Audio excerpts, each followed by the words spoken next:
thrown as well. Over 2,000. We mentioned to Deontay. Now I'm going to show you some highlights in a minute. For his next fight. Man, that's a lot of punches. I'm going to have to start working on that tonight.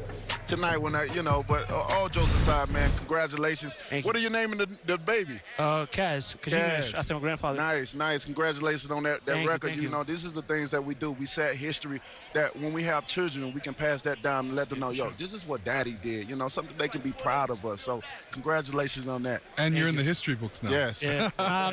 I'll be the first post heavyweight champion of the world, so I'm coming for you, man. But I always say, speak it, believe it, receive it, baby. And I was about to ask you, Adam. Deontay's on. Let's talk for a little bit before I play some highlights. Talk about the fight. I said, you know what? This was the first time I took a Saturday off and actually watched the fight and didn't do a video. And videos directly after the fight. So right now, it is 8:21 a.m. Eastern Standard Time, Sunday morning, August the 4th, 2019. Of course, this fight was last night, PBC on Fox. So, and also I was having some technical difficulties, so we are back. And Adam Kownacki is good, but does he beat Deontay Wilder? I'm sorry. I like him as a fighter, but I think he's going to eat one clean. But, however, we did see that he got a chin. Arreola was tagging him. And it was a very, straightforward, the fight seemed like it was long, didn't it? It seemed like they was in there fighting forever. Also, Chris Arreola had broke his hand. In fact, this is a good time to go listen to the post-fight stuff and go from there. TstreeT Controversy will FightView360.com. So remember, they're going to be talking for a while. But at the same time, this might be Chris Arreola's last fight. So I want to give him the respect that he deserves. And also, honestly, even though he said he was going to retire, if he was to lose, I think that he did really good, and especially with the injury, I don't think that he's done. I don't know. Joe Goosen did some work on him, man. But we're going to talk about it. Listen in. Arreola scores about 118 to 110. Judges Kevin Morgan and Dr. Lou Moret both scored about 117 to 111. All three in favor of the winner. And still undefeated, Adam Babyface Kownacki. Adam Kownacki, the winner by unanimous decision, fighting in his home. Fight to go 12. You definitely did not expect this fight to go 12 rounds. I know you have a lot of respect for Chris Arreola. How confident were you when that decision was called out that you won this fight? I thought I thought it was it was a good fight, close. But I knew I pulled it out. I think I boxed a little better, landed a little bit more shots. I won, that's all that matters. You most definitely did, and you won in impressive fashion, and you made some history tonight as well. The most punches thrown and landed in CompuBox history for a heavyweight bout. What made it so difficult? Congratulations on that first, but what made it so difficult to stop this man to my left? Chris is an Aztec warrior. He's a Mexican. Mexican's a great nation. They're great fighters. I knew it was going to be a tough 12 rounds. That's what I prepared for. And we proved it with the CompuBox numbers that I was ready for that many rounds. Yeah, and you did so on the inside. The guy's calling this like a fight in a phone booth, a very close proximity. And I was going to talk about he did for his weight. Round, reach and touch his hand. Appeared that we saw that maybe he was injured. Did you see that at any point? Did you think you had him hurt at any point? I knew he was a little bit shaking it off. I tried to follow it up, but I was throwing 2 punches instead of 3, 4. If I did that, it would have been maybe a knockout. But Chris is a great fighter, so congrats to him for staying up 12 rounds. And like I said before, age is just a number. He's 38 and proves he still could hang.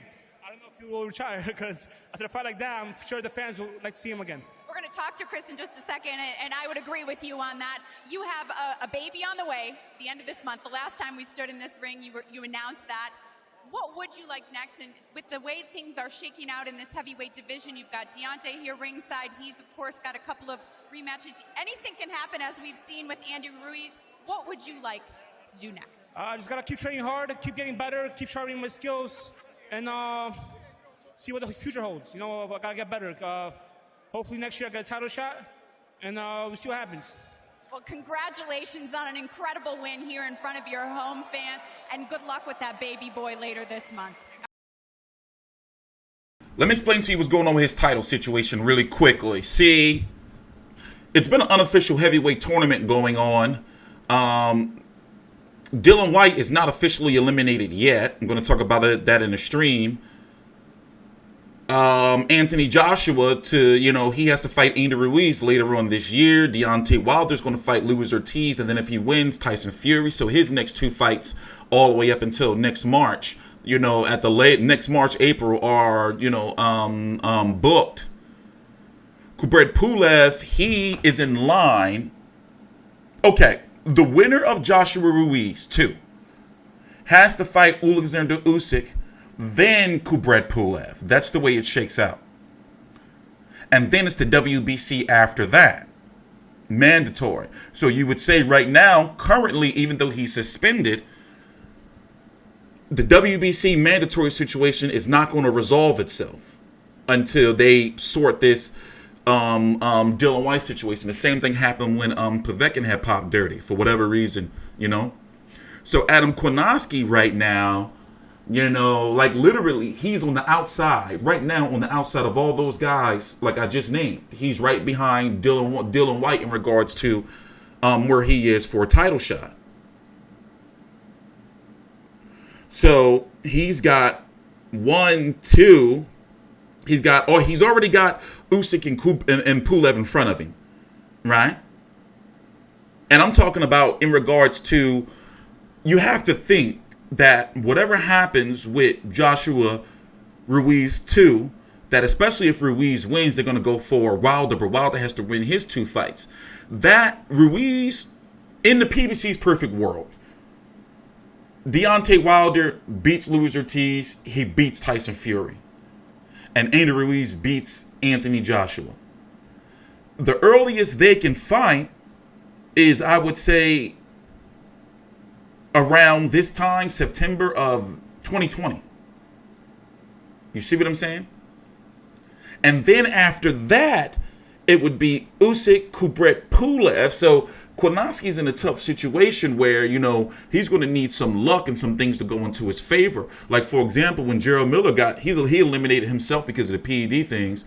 Dylan White could possibly eliminate himself if he's not fully cleared of all of this. And then where does a guy like Trevor Bryan and Joe Joyce and Manuel Charr fit in with the weird WBA situation? Let's listen to Chris Arreola before we go, because this might be his last fight. I don't know. I could, if Chris Arreola keeps his motivation and keeps his weight to where it is, I think he could still compete. I think he could still compete. Put him in there against a F.A. Ajagba or somebody. I don't know. People might say, I don't know. Let's just leave that alone for now. And also, Kownacki came in the heaviest of his career for this fight at 266. And he does have a good engine, and stamina, transmission, whatever you call it, like Andy Ruiz, a big guy who doesn't tire out. All right, let's head over to Chris, the Nightmare Arreola. Chris, as Adam just said, you really can't retire after a performance like that, can you? I'm sorry? You really can't retire after a performance like that, can you? You know what? This is really something that I really have to talk to my family, Al, and Joe about, because I honestly feel like it's about time. And I gave him all this fight. I really let it all hang out. Even after breaking my hand, I kept fighting because I believed I could win. I think more. After this, I need some time off and figure things out, because I really, I don't know if I could go through this again. Deontay was calling you the gatekeeper in this division. Yeah. What did you see from Adam Kownacki? You having been through the best, you fought for the title 3 times. How would you assess him as a heavyweight? Relentless. Someone that just keeps coming. I know I cracked him with some good punches. He got me with some good punches, but he's just a relentless fighter that just kept coming. I was ready. I was more than ready to go out 12, as you guys can see. Some little setbacks, but regardless, congratulations to Kownacki, because he came in here and he won the fight. You said you really worked on your defense. It showed tonight. You put on an impressive performance that you can be proud of.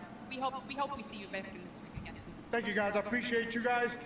Thank you to Fox. Thank you to Barclays. Thank you, Al. Thank you, Joe. And thank you, fans. Every one of you. You hate me, you love me. Thank you. I'm blessed to have been a boxer. I don't know how anyone can hate you. Thank you so much, Chris. We always appreciate talking to you. Thank you for watching. Well, if you enjoyed, Try to prepare for great fighter. So Yeah, you know, I think he still has something to give. You know, but like you said, he may just be, you know, like tired of it.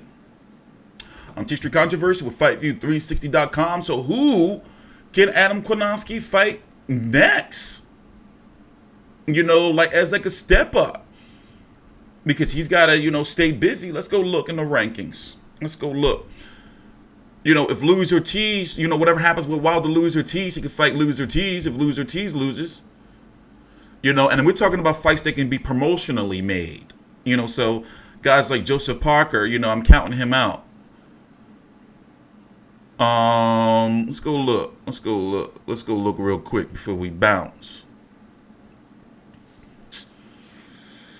You know, I would like to see him versus Derek Chisora or Oscar Rivas. You know, you think they're going to do him versus Dominic Brazil? We ain't seen Dominic Brazil deleted his Instagram and all that shit. He ain't been seen. Kownacki, Joe Joyce would be fun, but Joe Joyce is over on that BT Sport, you know, ESPN platform. And right now we see that a guy like Kownacki, he's staying in-house. And also, he was at one point in time, you remember, he was offered the Joshua fight. Wasn't he crazy? You know, he turned it down. But, you know, all things happen in good time, I guess. You know, Andy Ruiz just bought a mansion, too. I'm really happy for Andy Ruiz, man. You know, that rematch is going to be fire. I'm TstreeT Controversy with FightView360.com. Please subscribe.